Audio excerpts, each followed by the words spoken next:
It's been over 50 years of waiting by the Haron family, anti-apartheid activists and the community at large.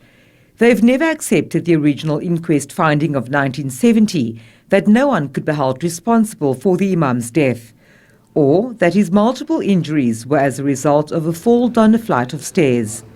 They had for years lobbied for the inquest to be reopened. We always believed, my Lord, that he was tortured right up to the end, and the bruises that we had witnessed were clear indications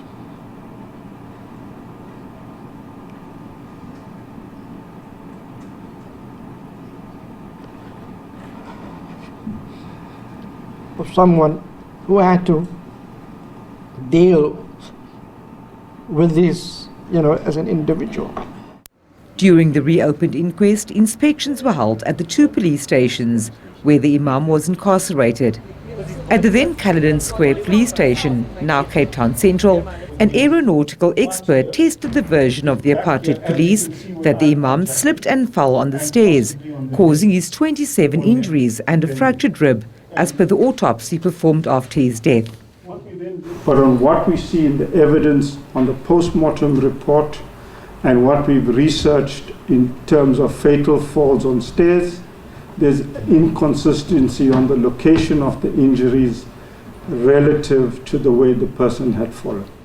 The court heard that the bruises on Haron's body indicate that he was likely repeatedly beaten and kicked over a period of time, in some instances while lying down, and that the pain from the bruises to his chest, legs and ankle would have been so severe and debilitating that he would have been rendered immobilized.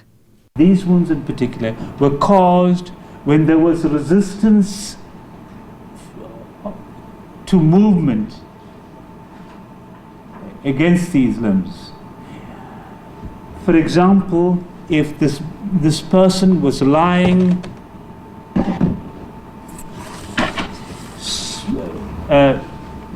prone on the left side and then being struck with the ground, causing the resistance, struck to cause such a wound, that's when such a wound will be caused.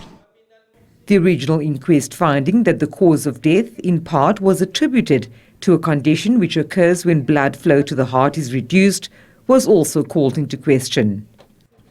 In his histology report, he makes no mention of the histological or the macroscopic appearance of the heart muscle.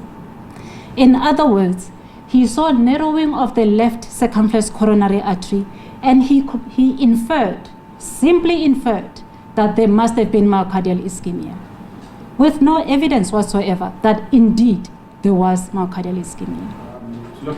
An apartheid-era policeman who was the sole guard at Maitland Police Station maintained that he did not know anything about the security branch's activities or much about the notorious reputation of Spykert van Wyk, one of Haron's main interrogators.